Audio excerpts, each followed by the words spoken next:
name in there. It's really easy to do. The other thing is you can track engagement.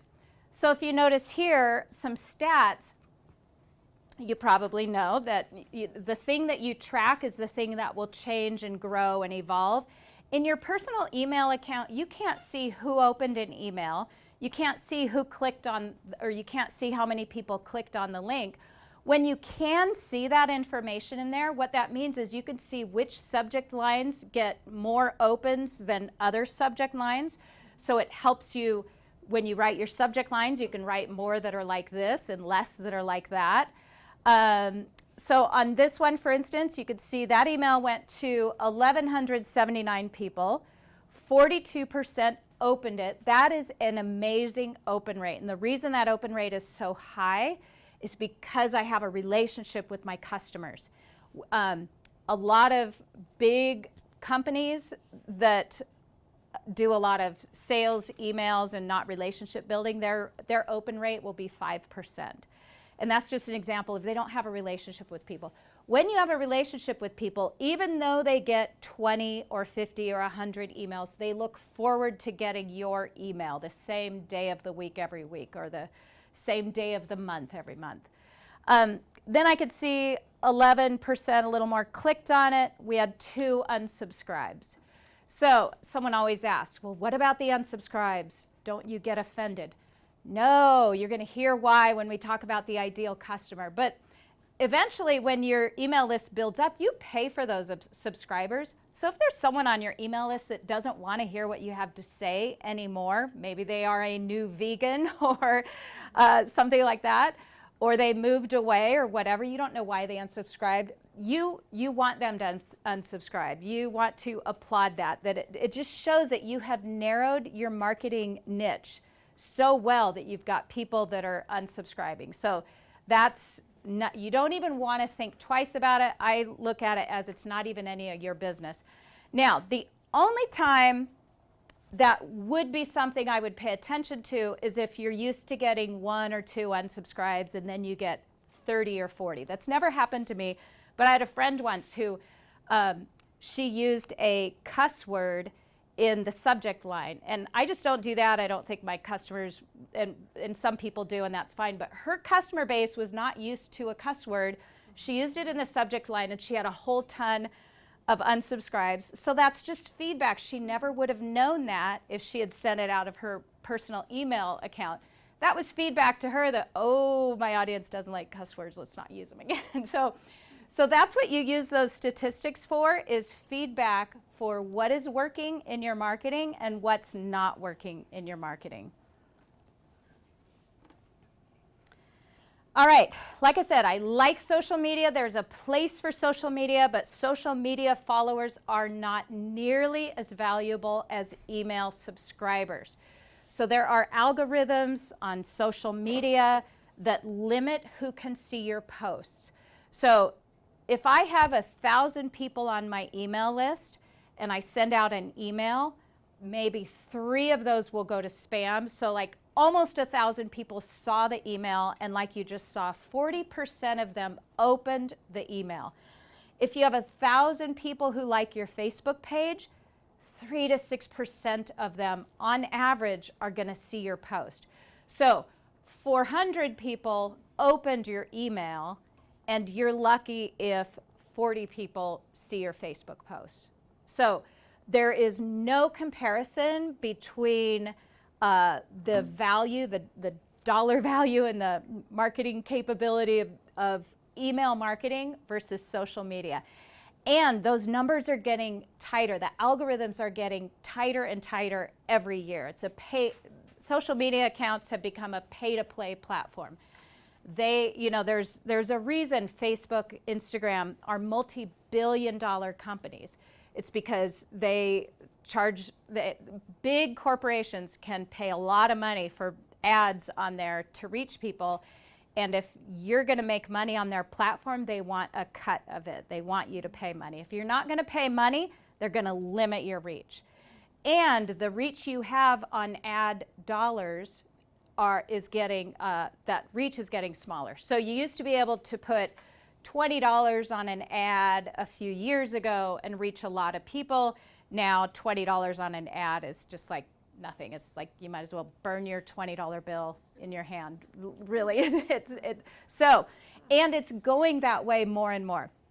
And the reason I really emphasize this is a lot of farmers think, oh, Charlotte, I know you say email marketing and website, but that's work. I got to spend a day doing that. And look, I can create an Instagram account in 5 minutes and it's free, so I'm going to do that. So they think they're doing their marketing because you feel busy. You feel like you accomplished something. Like, look, I did my marketing for the day. I've got my Instagram account here.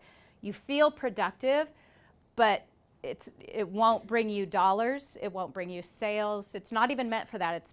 It's a place to be social, and you use those platforms to funnel people into your email list where you can consistently build a relationship with them. And if you try to sell on social media platforms, you will be penalized unless you put a lot of money on ads. All right, so again, part 3 of today is social media marketing. But I only want you to venture into that if you have your email marketing and your website in place. Otherwise, that's a huge waste of your time. Okay, so the 3 steps to a profitable farm. Step number 1, define your ideal customer. Grow your email list with engaged subscribers. You own those emails.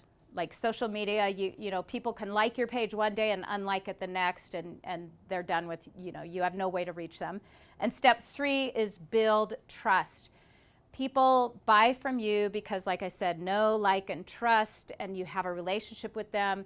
They feel warm and fuzzy because you've shown them that you value them. So you don't have to do that with Amazon. You know, we don't need an emotion with Amazon. We know it's going to be there tomorrow, so we can just jump on there and click. But as farmers, that's what we're up against. All right, so defining your ideal customer and target her in your marketing. Now, I just gave you a little tip there. Did you know, I read the statistic, women make 80% of the buying decisions in this country. Or women determine where 80% of the money in this country goes. Does 80% of household income. Yeah. Does that ring true? And my husband would be like, yeah. Is that true in your houses? Yeah. Okay. So even if a woman is home with the kids and the man has a job out of the house, she's still deciding how 80% of the money is spent. So chances are your ideal customer on your farm is going to be a woman. Now, we have a farm store, and there are men who shop at our farm store, but the married men usually show up with a list. You know, my wife sent me, and I got to get milk and eggs, and she said 3 chickens, you know. So, and we have bacon. He doesn't buy bacon if it's not on the list. We'll say, come on, just buy some bacon. You know you want it. He'll be like, no, it's not on the list. Okay, so, yeah. Now, is your farm store personal enough so when the guy shows up with the list, you basically put it together for him? Yeah, oh, totally. Yeah, we get to know our customers, so we know. But if we want, if she's not there, she sent her husband to do the errands, including stopping at the farm store, we will throw in a free package of pork chops for, just say here, and then next week, pork chops will be on the list because we sent those home for free so she could try. But there's a great book out there called Why She Buys, a little paperback book, Why She Buys. It really opened my eyes to women and how they shop and how they buy, and I learned a lot about, and I saw myself in the book. I was like, oh my gosh, I do that. That is me. So it's a really good book on the psychology of buying. Really easy, good book to read. All right, so step 1, what is an ideal customer? Well, if you're selling to everybody, you're selling to nobody. One of my mentors told me this years ago. So what happens is if you try to reach everybody with your marketing, it's going to be, because you don't want to offend anybody, it's going to be so diluted that it won't connect with anybody. It won't connect with enough people for you to be successful. So if you want to sell to men and women and old and young moms and retired couples and people of all, these people have kids and these people homeschool and these people public school. If you want to reach everybody, you're just going to send out this mishmash of things so general that you won't connect with anybody. But what happens when, and I'm going to talk about how to narrow that down, when you target one ideal customer in your marketing, you actually attract a broader base of customers. So you have a much broader appeal when you write a very specific story targeting one age group or something, or a 40-year-old woman. Okay, so this is something, sometimes you just kind of have to suspend your beliefs and go with that, but just know that when you really narrow down your focus on who your ideal customer is, you will notice that your customer base is still made up of a broad variety of people. So we have people of all ages, working and retired and everything in between, parents, many children, one child, college age, out of the house, grandparents, everything. But I focus on one very ideal customer. And this is I was listening to do you guys have Papa Murphy's Pizza? Oh, okay. So we have this take and bake pizza chain at home. And I heard their commercial on the radio the other day. And it was like, when you're driving your fourth kid home from soccer practice and you forgot to plan dinner, stop by Papa Murphy's. I was like, oh, that's there. Every big corporation I know of knows who their target customer is. And on your farms, you've got to narrow it down even further. Sometimes when I teach marketing, I'll have someone go through my marketing course, which is 6 weeks, and they will come back and say, there was so much to do, and I only ever got through the first class, and all I did was identify my ideal customer and started writing my marketing materials to her, and our sales have 10x'd this season. So just that step alone will change how the effects your marketing has.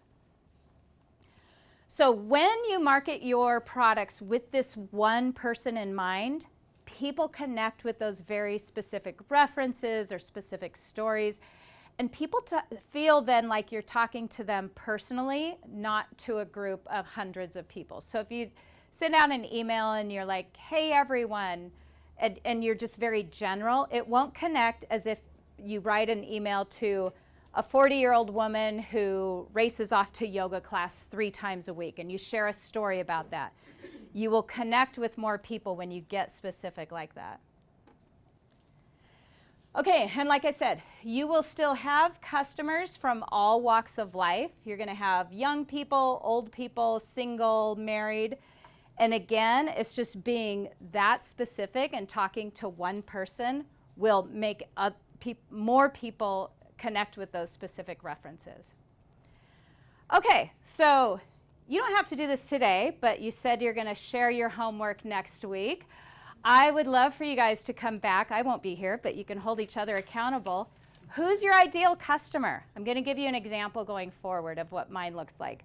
But write a profile describing their characteristics. I keep a Google Doc on my computer, so when I'm getting ready I do a podcast now in place of a blog post, but a podcast or a blog post, I would pull up that Google Doc and be reminded of who she is. I even gave her a name. She's kind of a combination of my 3 favorite customers and her age and what she's interested in. And then it's easy to know what I'm going to write about too.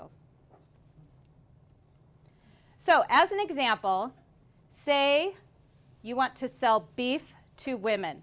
I know you guys are urban farmers, but so maybe that's honey or flowers or vegetables or eggs. I want to sell beef to women aged 25 to 50. Now, what I would tell you to do is that's too broad because I'm in my 50s and my oldest daughter's 26.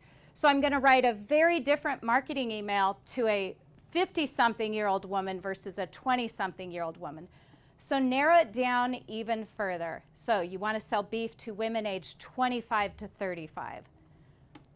And then I want to sell beef to women aged 25 to 35 who care about their health.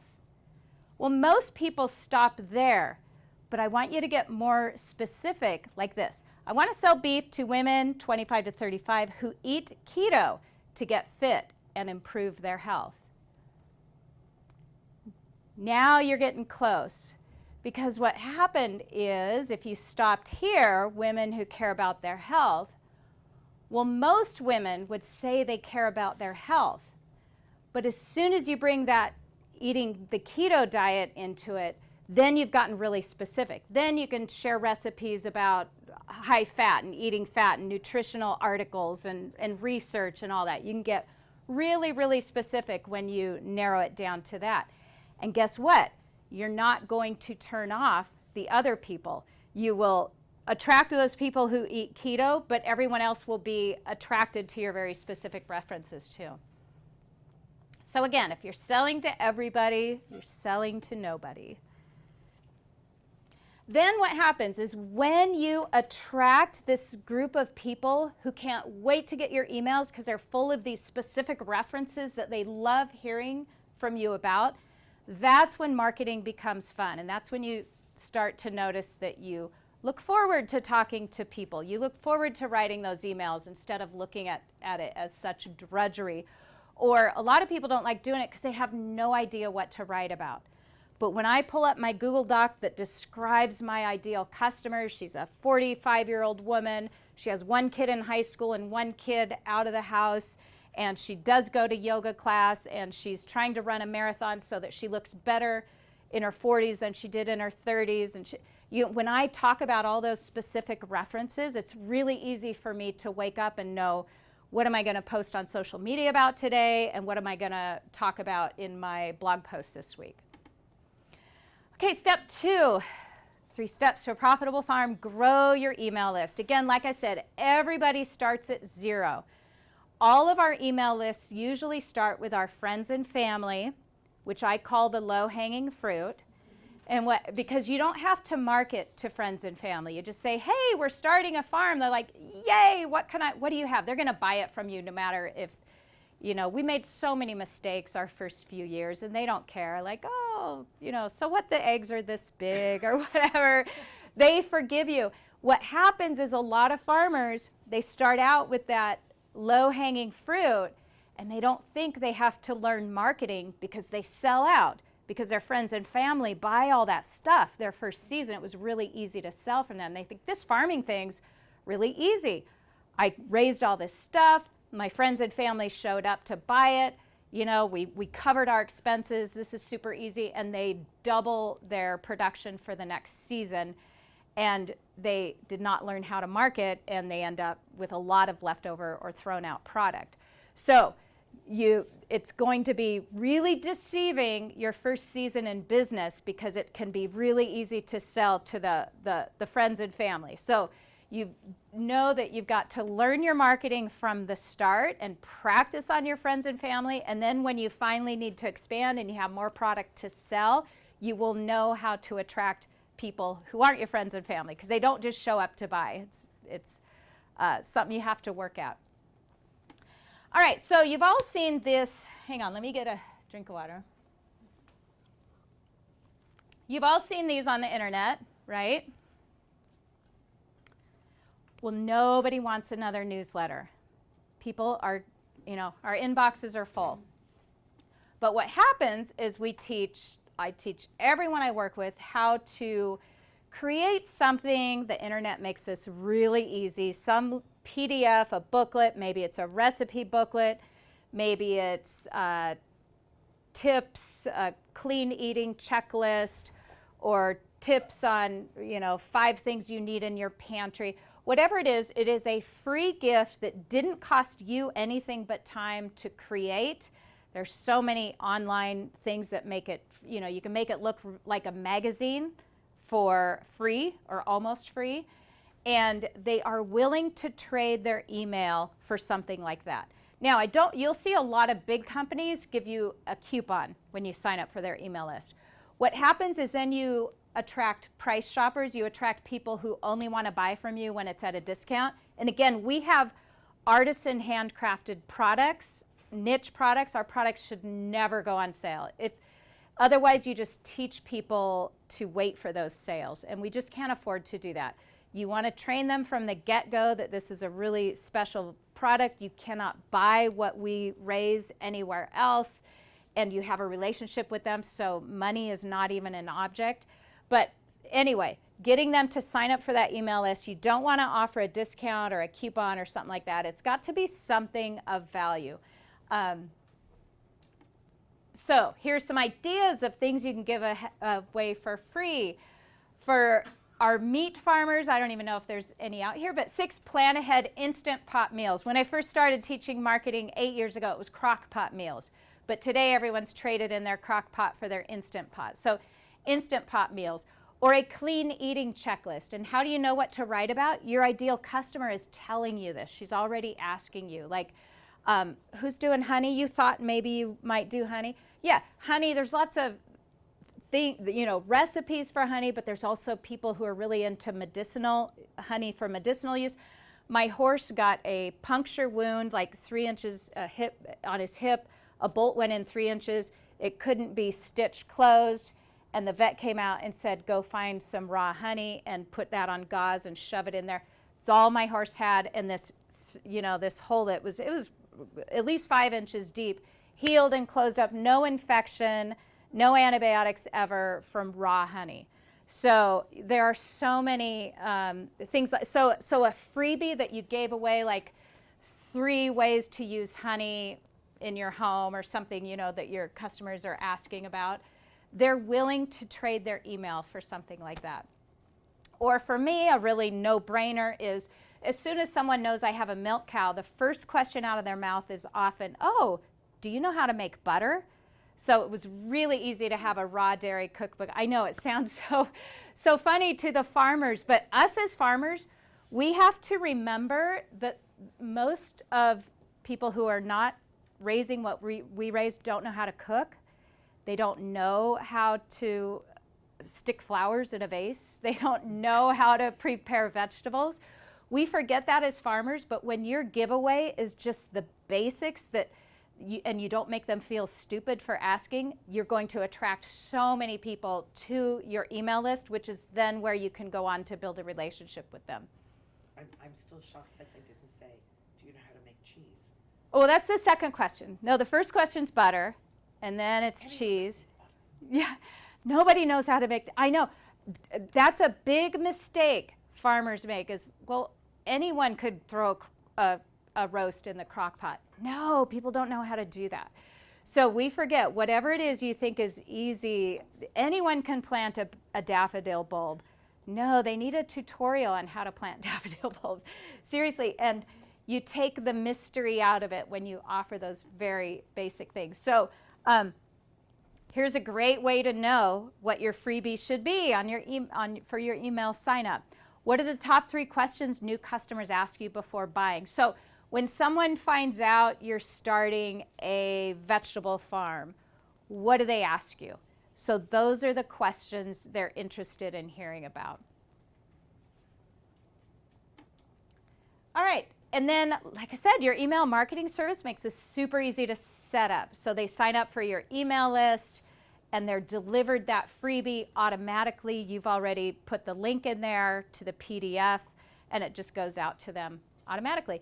We get people on our email list from all over the US, and our